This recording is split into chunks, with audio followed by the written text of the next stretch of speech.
Bienvenue si vous nous rejoignez dans ce e-salon, le live de l'orientation. On va continuer justement avec une nouvelle école. Bonjour, avec deux nouvelles invitées, féminines cette fois-ci, avec l'EDC Paris Business School. Kate Robinson, bonjour. Bonjour, enchantée. Enchantée. Vous êtes venue accompagnée de Malak Jamal.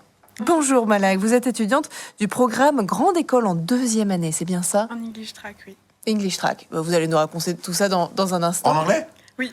Non, pas en anglais. On peut le faire en anglais si vous voulez, hein, mais... On va être quelques-uns. C'est pas vous sûr.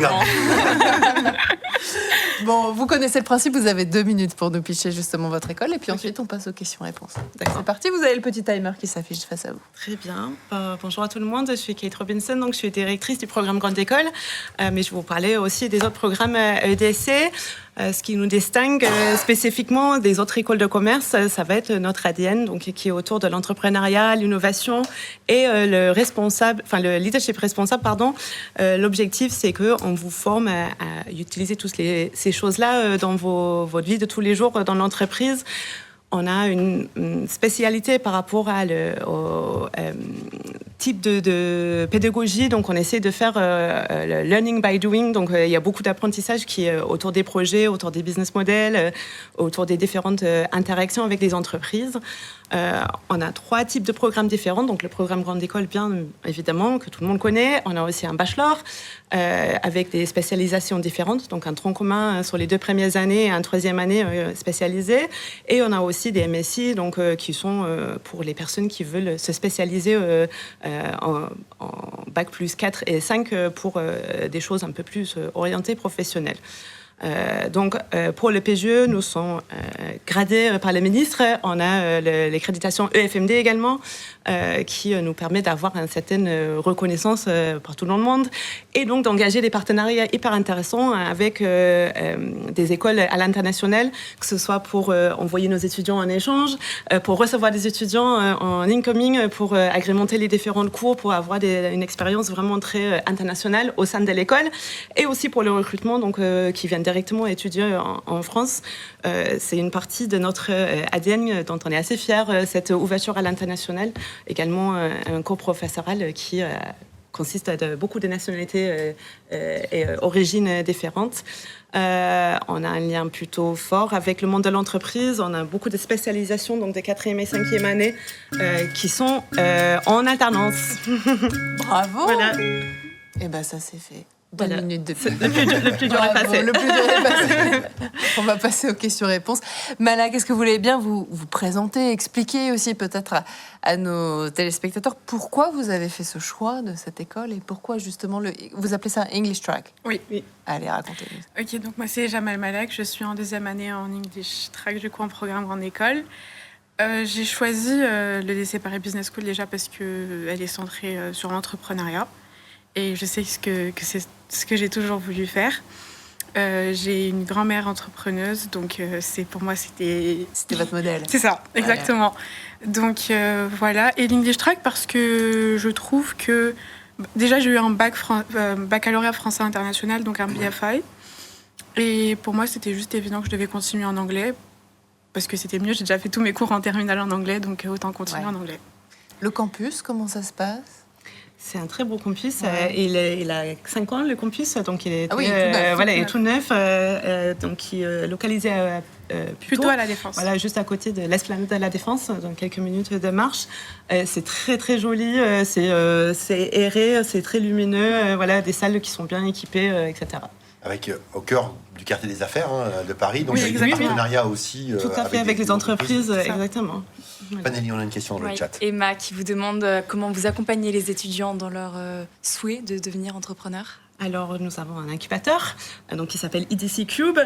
Nous avons plusieurs projets avec cet incubateur, aussi bien les étudiants, bien sûr, qui ont une entreprise, mais beaucoup de liens avec les alumni également qui se positionnent en tant que mentors pour aider les étudiants de développer le projet. en plus de ça, on vient de signer plusieurs partenariats et on travaille de très près avec la ville de Puteaux pour aussi pouvoir participer dans les différentes pépites qui sont dans le coin pour vraiment ouvrir les horizons, trouver les différentes fonds qui peuvent exister, les différentes aides pour faire devenir ces entreprises de quelque chose de très complet. Je suis curieux, Malak, mais désolé, juste votre projet entrepreneurial, vous nous en parlez ou vous pouvez en parler ou pas? Il est déjà clair ou pas encore? Pas encore. Je préfère pas trop m'avancer dessus. J'en ai parlé avec du coup ma famille pour prendre des petits conseils et tout, mais c'est encore tout nouveau, donc je préfère prendre mon temps dessus. Et comme Madame Kate Robinson l'a dit, on a vraiment un réseau d'alumni très vaste, on a plus de 20 000 alumni, donc je me sers aussi des alumni du coup pour mon projet entrepreneurial. Voilà. Fanelli. Léo qui nous demande dans le chat quels sont les secteurs qui recrutent le plus vos diplômés. On a pas mal de diplômés qui se lancent en entrepreneuriat au bout de leurs études. Après, j'en ai beaucoup aussi en tout ce qui est business development, toute la partie commerciale. On a une filière qui est assez importante en spécialisation, qui est business development et management commercial. Qui c'est quasiment que des alternants. Et j'ai entre 60 et 70% qui restent dans les entreprises qui les ont embauchés pendant l'alternance pour continuer par la suite. Ah ouais. Donc voilà, ça c'est vraiment des opportunités en or. C'est 2 années d'expérience professionnelle qui sont suivies par des possibilités de CDD, parfois CDI, dans les mêmes boîtes, ou alors concurrents, des boîtes concurrents aussi, ça marche plutôt bien. Qu'est-ce que vous cherchez spécifiquement chez vos étudiants? Est-ce que c'est un esprit d'innovation et de créativité comme j'imagine vous avez?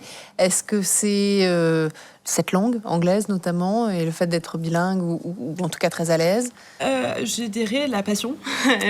Vraiment un projet ou une idée ou quelque chose qui fait qu'on a envie d'aller au-delà de notre... la facilité. Donc, pas forcément le meilleur dossier, mais quelqu'un qui vient avec une idée, avec un désir de faire quelque chose qui est intéressant, qui construit, qui peuvent contribuer à la vie de l'école, qui ont envie de faire partie de cette famille, qui de vraiment s'investir aussi dans les associations dont fait partie Malak, n'importe quoi, tous les deux, décidément, oui, voilà. C'est moi.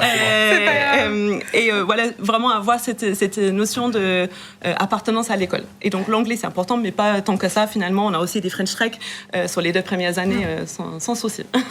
Malak, parlez-nous peut-être aussi de la vie sur le campus. Alors, moi, déjà, à part être étudiante, je suis aussi ambassadrice de l'école.